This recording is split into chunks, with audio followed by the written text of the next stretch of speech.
দেশের এই হালাত কেন, এত দুরবস্থা কেন? বলার মানুষ নাই, শোনার মানুষ নাই, বিরোধিতা করার মানুষের অভাব নাই।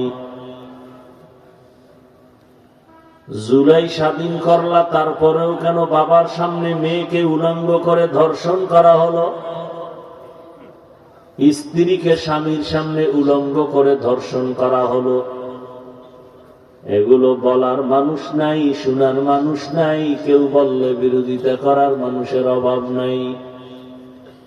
আল্লাহর জাতের কসম,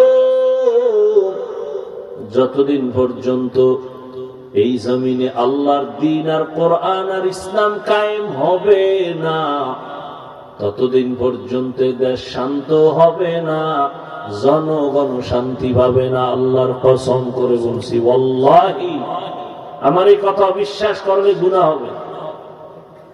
মাহফুজ ইসলামিক টিভি, ইসলাম প্রচারণায় সত্যের সঙ্গী।